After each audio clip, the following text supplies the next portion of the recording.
So, you want to be a real estate investor, but where do you start? How do you know what information and sources to trust? That's where I come in. I'm Jonny Cattani, and this is the Investor Relations Real Estate Podcast.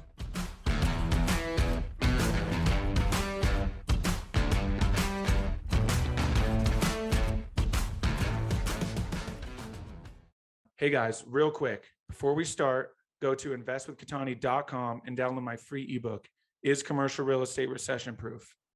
Now to today's show. What's up, guys, and welcome to another episode of the Investor Relations Real Estate Podcast. I'm your host, Jonny Cattani, and I am joined today by Scott Lewis. Scott is the co-founder and chief executive officer of Spartan Investment Group, LLC. As the CEO, Scott is responsible for the strategic direction of the company and ensuring it aligns with SIG's mission to improve lives through real estate. In addition to Spartan, Scott is also in the U.S. Army Reserves and a combat vet. Scott graduated from Michigan State University with degrees in chemistry and marketing, from Catholic University with a master's in management, and from Georgetown University with a certificate in project management. In his free time, Scott enjoys spending time with his wife, Lindsay, mountain biking, skiing, and chasing their Jack Russell Terriers around the yard. Scott, welcome to the show. Jonny, thanks for having me. Absolutely. A lot of great stuff to touch on. Where do you live? So I actually live just outside of Denver in a little town in the mountains. So we're headquartered here in Golden, Colorado, and we've got another office in Seattle, Washington as well. Hence the mountain biking and skiing hobbies. So I got one in the winter, one in the summer. Absolutely. Yeah, I'm just over in Salt Lake, so I pretty much have the exact same schedule. But if I'm not mistaken, you guys are getting snow currently. Is that true, or got a little bit? I think we got a little bit in the mountains. It's beautiful out here today. It's a bluebird day, but it's funny. Everybody thinks Denver's the ski city. It's really not. You guys are. 100%. It's true. But Don't tell anyone that, please. We already have enough people on our mountains. I know. We're in the same boat. It was a mess this year. So. Yeah, people think they're going to Denver and like, yeah, sure, you might fly in. Well, you're almost flying into Kansas, and then you're, hopefully no traffic, couple hour drive. Salt Lake City, you land at the airport, you can be skiing in an hour. That's right. I was just out in Park City a couple of weeks ago. So nice, great area. Awesome. Well, obviously you guys have made an incredible name for yourself, built a really awesome company that, unless you live under a rock, you pretty much have heard of Spartan in some form or fashion, especially as kind of the go-to for self-storage. But kind of talk about the progression, what led to Spartan and all of that.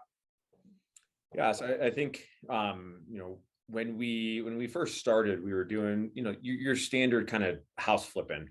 Started small, doing a couple houses in our neighborhood in DC. Ended up flipping 4 houses on the same street. But we weren't really a huge fan of that. It just wasn't in our niche, and we just didn't really enjoy doing it. So around 2016, we made a decision to kind of look at, hey, what else can we do? And as you mentioned, I'm an Army guy, so there's a process called the military decision-making process, and that process is a structured decision-making framework that is designed to make decisions in complex and ambiguous environment in which you might not have all the pieces. Well, for us in 2016, that was commercial real estate. We didn't have a lot of experience with it. So we used that decision-making methodology to kind of come up with what we wanted to do going forward. And one of the key aspects of that methodology is to establish evaluation criteria very early on in the process so that you can determine what's really important to you. And for us, we call it the 3 E's, as you'll hear: easy to evict, easy to operate, and easy to maintain. Those were our major evaluation criteria. We looked at all the different asset classes: office, multifamily, all this other stuff. Self-storage was the one that was like, hey, this is a good idea. This aligns with us. So we made the pivot in 2016, and in 2017, we got our first development deal. We bought our first active facility in 2018, and the rest is history. I love it. And you guys obviously have built, like I said, a really great name. So kind of talk about, obviously you want to get in like communication and how that. So first, I guess, give the Reader's Digest version of how the partnership came to be, because I know there's a few of you who are, kind of up there as well. And then, made it so you guys have been able to be so successful as a group? Yeah, this is a kind of a tale that everybody always asks, and everybody is always like super disappointed when we're done because they're trying to replicate, right? Right. Imitation is the best sort of flattery here. And it's just like, okay, well, you can imitate us, but you have to move next door to your partner, because that's, you're going to find a neighbor that aligns with your values. So good luck with that. So that was Ryan, right? Like that was kind of how the partnership, Ryan and I started out as neighbors in DC. And then they're like, well, who did you hire first? Well, the first person we brought on was my wife, Lindsay. And Lindsay's background was in intelligence for Special Operations Command. And we'd moved to Denver, so she couldn't do that anymore. It's very hard to do that via Zoom. Doesn't really work, right? So we had moved away, and I was like, why don't you come and use those skills that you had developed inside of Spartan? Oh, by the way, we can't pay you. So you got to work, right? Which works fantastic when it's a spouse, but not so much when it's a friend. So then, as we started to kind of develop that and pivoted into self-storage, we knew we needed somebody that was operationally minded. Well, Ryan's wife, Jackie, had a lot of experience managing hotels for Hilton. So we're like, hey, Jackie, got a good idea. Why don't you come work for Spartan? Can't pay you, but it's a good idea. We're going places. So those were our first two kind of like, I'll call it like /owners/team members coming on. And then in 2017, through the Best Ever Conference, we met Ben Lapidus, our kind of fifth partner, who's acting as the CFO on that. So that's kind of the genesis of the original leadership team. You hear a lot of people like talk about how their first employee was their virtual assistant, and this was that.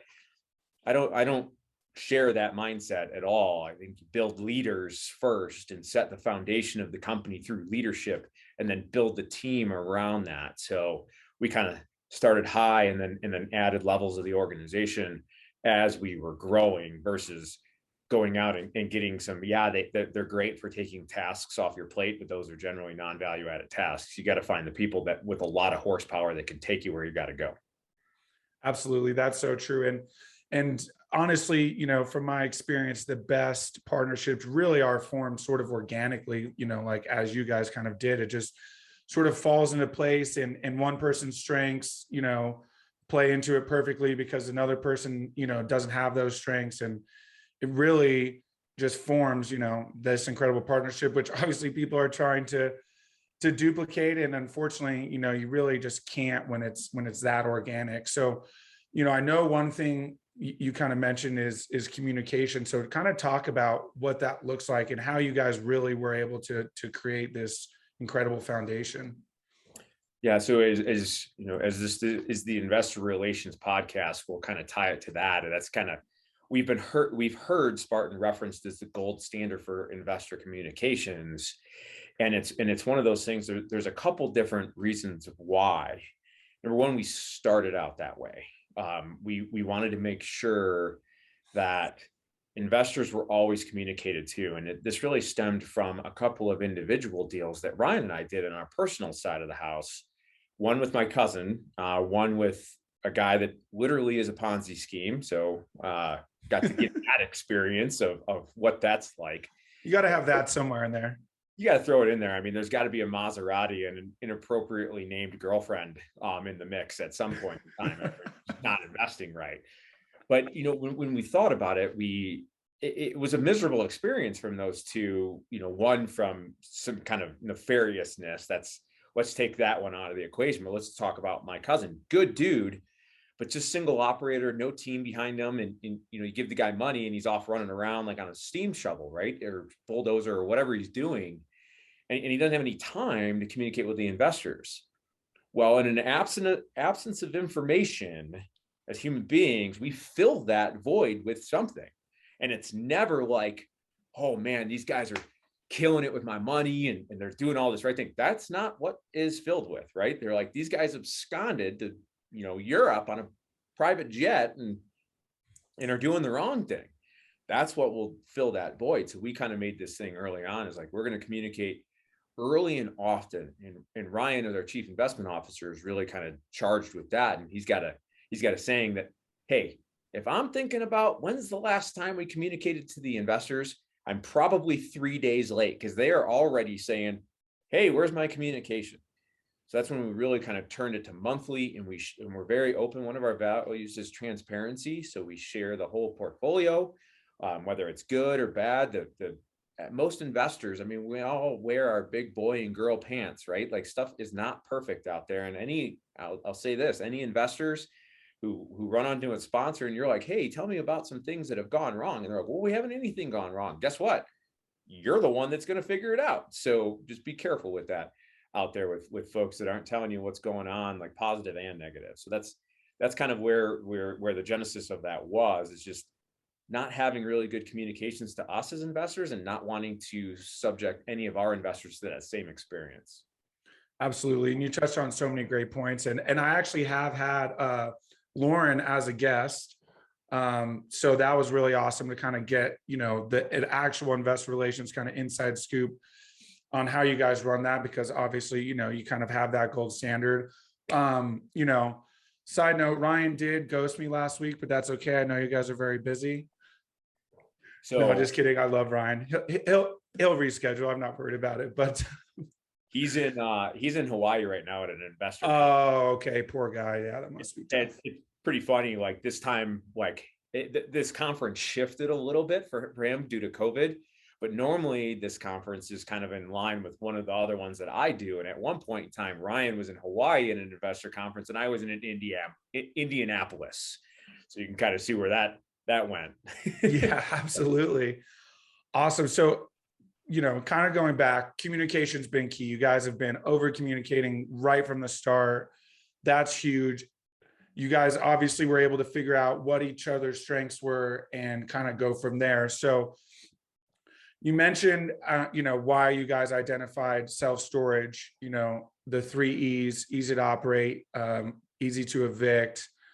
So kind of talk about what your strategy now is in terms of acquiring these, what you look for, and the markets you go after. Yeah, so we look for kind of underperforming facilities from a couple different lines of effort. One, operationally. If mom and pops are operating them and they're not using all the latest and greatest, that's kind of a tall tale sign that there's some locked up value there. And there's been a lot of adaptation in the industry here to move away from kind of your traditional kind of very analog ways to manage these things, to leveraging a lot of different technology out there. And a lot of the mom and pops have owned these for 20, 25 years or whatever. So they're kind of slow to adopt that technology, but also to be able to expand these facilities by adding additional storage.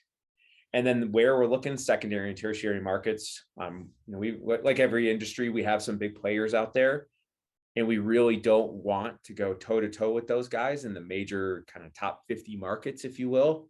So we've carved out a niche in the secondary and tertiary markets. And if I understand, you guys are also have everything in-house as well, right? Full vertical integration. So you guys do all your own construction and management and everything as well? There's a very big lack of trust at Spartan here. And we don't trust anybody else to do it as well as we do. And that really kind of, that sets us to, that set our strategy to what can we do? We need to own the entire value system, such that when you look at, especially what's outside the acquisitions and capital raising, when you look at the operations, you have construction and property management. And we've never really been aligned with turning over multi-million-dollar facilities to another operator that has incentive to buy your facility. So we'd rather operate at 80% of what these professionals can do. And by professionals, I mean the publicly traded companies like Public and Extra Space, and then keep control of our entire value chain and make sure that our investment is protected, and then take that risk. On the construction side, we had one project that was going on. It was a relatively simple project, but I was worried that we were understaffed and underexperienced, and we were going to screw up our project. So we went out and hired a construction company that owns and operates and builds storage. And during that project, they were late. They had subs walk off. They flooded a building. They screwed up the grade. And we paid them about, I don't know, call it $250,000 in their general conditions and their GC fee. And I'm like, you know what? I'm pretty good at screwing things up. And I bet you I could have screwed this up for $100,000, not 250. So you know what? The whole risk mitigation thing here is we hired an outside GC to mitigate risk. That didn't work. So forget it. Let's bring it in-house and just drive on. Awesome. Yeah, that you touched on a lot of great points. As CEO, I know one big thing is kind of setting up these systems, which you've kind of alluded to how you set these up. So as you guys are continuing to grow, you have some new things coming up as well. We'll kind of get to, the fund you guys are launching in that, but talk about, your role in identifying maybe some of these challenges and, how your focus on setting up a system to kind of combat that. Yeah. So in my role as a CEO, as kind of lead strategist here, and that is nothing more than kind of shepherding all of the intelligence of the organization into like one focal point, right? And in any organization, your team has so much more intelligence than you do. So being able to set up a strategic infrastructure such that all of that intelligence can be gathered and then bubbled up, and then the team kind of assessing like where are their gaps, where are their opportunities, using some of the kind of standard strategic planning stuff. I don't think that Spartan is doing anything special. We're not creating anything out there. We've used some of the bits and pieces of established systems, but I think one of the things that does make us special is the consistent application of all of those things. A lot of smaller companies, especially kind of in the mid-market space, they get distracted by a lot of things, and then some of their systems and processes fall off, and they don't consistently apply those concepts that are out in traction or scaling up or any of those different strategic planning books to collect the intelligence of the organization and then distill it down to something that is communicated throughout the entire team so that everybody's rowing the boat on one direction. That makes total sense. And it's so true. I was in the tech industry for a bit until COVID came along, and you see that a ton there, right? In these startups where, these call them a CEO. It's hard to call someone a CEO when there's 5 employees, but they are. And so the leader of the company or the founder, right? And they just, everything's a shiny object syndrome. They want to do this, they want to do that, and they want to, go over here instead of focusing on, their core values, what's important first, and building that system and making sure that's operating correctly before you kind of move on to the next thing. Is that kind of along the lines of how you've been able to build and grow so quickly? That's exactly it. It's the curse of the entrepreneur, and I'm not an entrepreneur at all. And I realize that rings hollow. It's like, hey, you're one of the guys that founded the company. That's kind of the definition of entrepreneurship. Entrepreneurship, yes. Entrepreneur, no.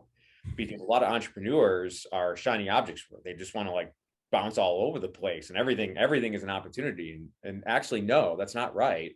Everything is a threat, and everything is a threat to the objectives that you set out to achieve. And I think one of the things that Spartan did really well is we established our overall kind of mission of what we were going to do.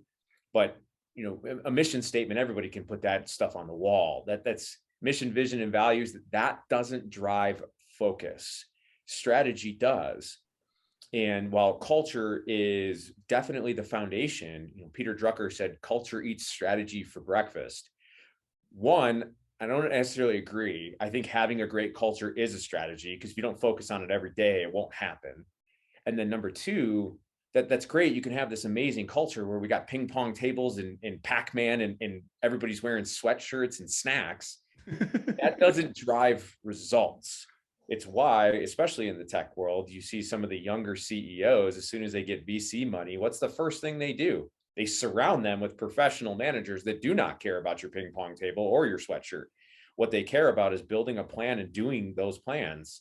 And that's what Spartan did kind of right out of the gate, was building a strategic plan, which you can download from our website. And all we did was execute the plan. And anything that wasn't aligned with that plan, we said no to. Throw out another quote, Warren Buffett: the most successful people say no to everything. Wow. I don't think I've ever heard that Warren Buffett quote. That's incredible. So you kind of touched. Completely wrong. And if I am, delete it out. Yeah, well, that may be deleted out. But we'll see. I don't have a, we can check, but that's incredible. So kind of touch on that then. You mentioned everything's a threat. So you mentioned that you're obviously entrepreneurship, right? You founded the company, but you're not an entrepreneur by heart. You obviously have, a master's degree and some of these other certificates. So with that then, and your strategy, how is it that you guys are able to execute so effectively, and get everyone so aligned? Like that is such a hard thing to do, especially as you're growing and scaling at your rate. You have everything in-house, so you're not just, oh, cool, underwriting deals and let's see if this pencils. You're also like, okay, making sure the construction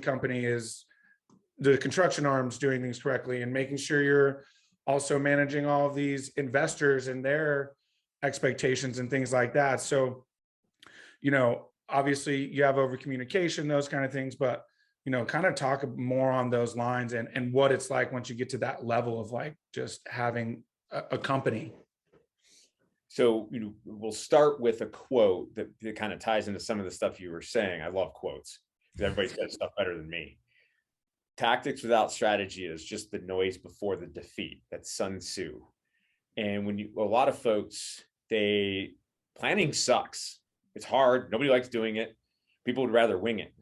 And, coming from my background and coming from Ryan's background, winging a plan generally kills people on both sides of those houses. So the Army, not a big fan of winging it. Not a big fan of it. Not something we do. No. So the airlines, not a big fan of winging it. No pun intended. It's not how that goes, right? Because we come from professions that if you don't plan, you die. And a lot of people don't like doing that. They don't like writing the plan. I've got some friends that we have a real estate kind of meetup, CEO type mastermind. And I've been telling one of them to write a plan for 5 years. Jeez. Now, he just called me the other day. He's like, hey man, I think I got to write a plan. I'm like, oh, you don't say. Like, but it's one of those things that it's really, it's two things. One, people don't have the experience, but also when you write a plan, you got to do it. And it's much easier to just go do stuff. But that's great when there's 1 or 2 or 3 or 4 of you. But when you get to, we're probably approaching 100 right now outside of contractors. And that includes our construction team and our property management team.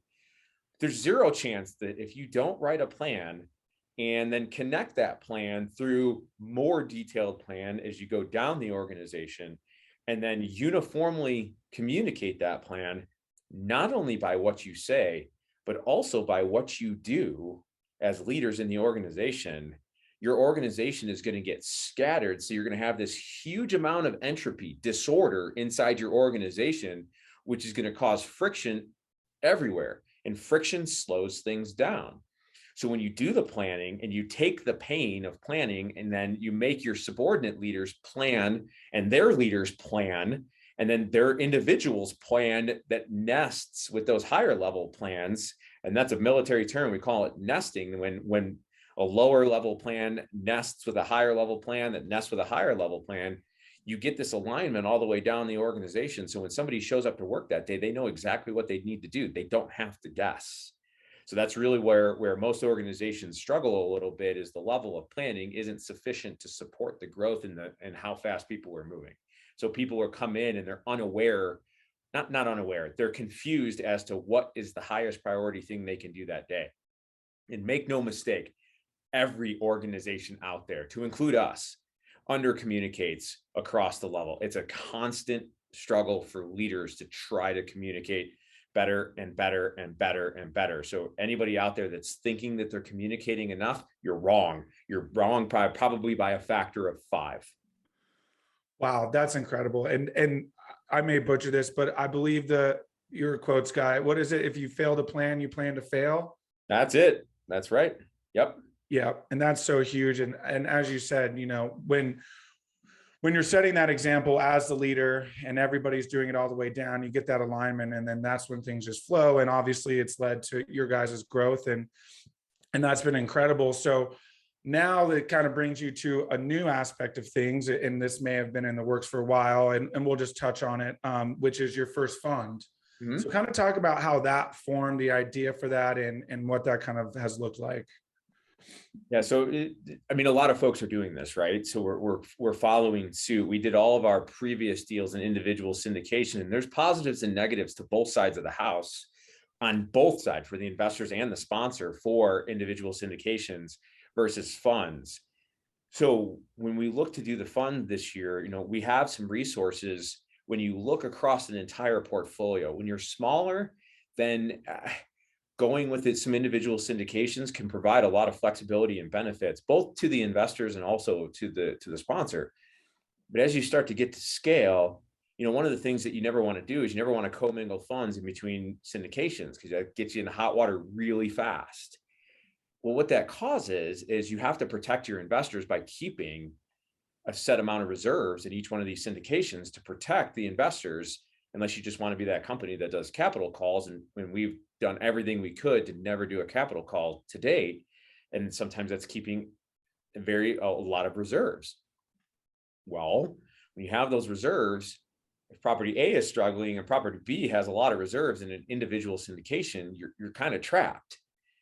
Also, you have to, across a portfolio, when you start to get to scale, the amount of reserves you have to keep are tremendous holistically, even though you don't need them. So you've got resources that are like not properly allocated because they're sitting in an account. That's not good for the investor. That's not good for the syndicator.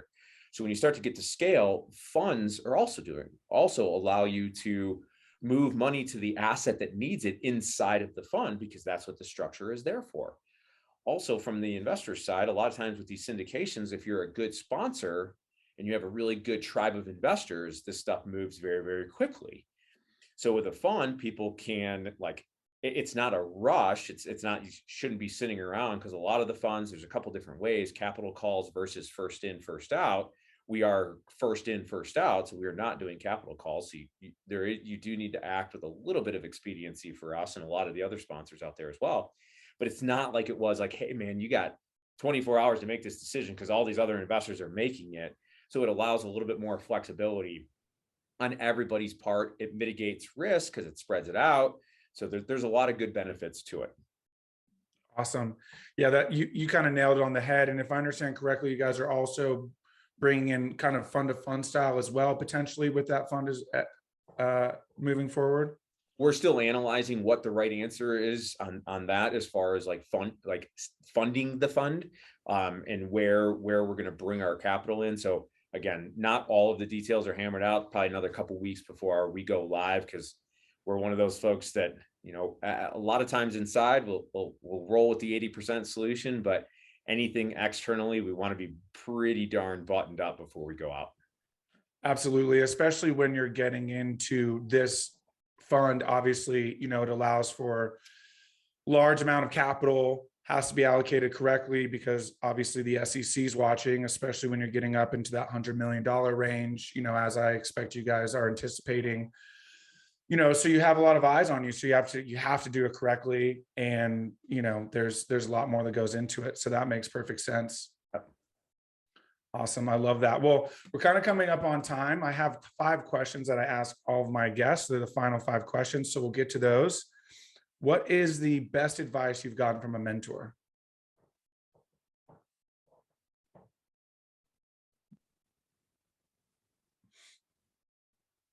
Let's see. I think slow down. That was kind of early on. I was kind of like, go. Like, let's decide this now. And I think I've gotten more thoughtful in my old age, and really slowed things down. And in the Army, we had something: slow is smooth, smooth is fast. So it's one of those things that I think that's really kind of, as we're trying to get out there and go, it's sometimes taking a tactical pause to kind of gather up your thoughts is more impactful than just go. Absolutely. And there's something to be said about, certain gut, instinct and reactions, but on some decisions, there's definitely something to be said about the methodical side of it as well. So what is it about your career that makes you feel like you're fulfilling your why? Being able to build leaders at all levels of the organization here. I think I'm kind of a mentor at heart. And that's something that when I look back to some various things I've done in my past prior to getting here and, kind of my current military role, I'm an instructor in the Command and General Staff College. And I think really being able to build the people up around me and really build leaders that can then build up other folks around, that's my why. Awesome. I love that so much. What is your favorite non-real estate or investment related book?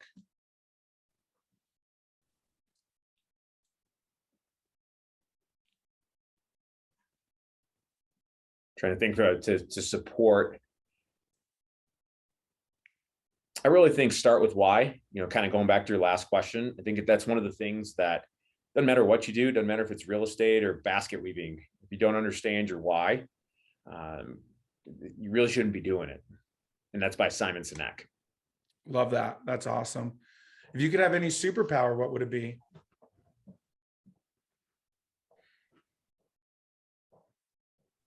I think fast healing. Ooh, I like that. Yeah, and I probably rip down mountains both on skis and on my bike a lot faster if I knew I'd heal faster. Yeah, that's a fact, huh? For sure. Those trees wouldn't be quite so nerve-wracking. No, probably wouldn't even Awesome. care. I love it. And last one, what's the best way for people to get a hold of you, learn more about Spartan? I think the best way to do it is just to head to the website, www. I don't know. I say that all the time. It's like there is no website that doesn't start with www. I'm still like 1996. Yeah, So it's not necessary to type anymore. It's funny. No, it's not. So Spartan-investors.com, and there's all kinds of information there about the team, about there's a fund wait list that you can jump on. You can read our strategic plan. There's all kinds of stuff on there. Awesome. I love it. We will link that in the show notes. Scott, this has been incredible. Thank you so much for coming on. Thank you, Johnny. Appreciate the opportunity. Absolutely. Hey guys, thank you so much for watching today's episode. I hope you really enjoyed it. Listen, I know it's cliche and you hear it all the time, but please don't forget to like and subscribe to the channel so you know when the next video is coming out. Even though this is technically a daily podcast, you know it's coming out the next day. We have a ton of content coming your way. So please like and subscribe. It helps a ton. Leave comments. Would love to know what you guys think. And we will see you on the next one. Thanks so much.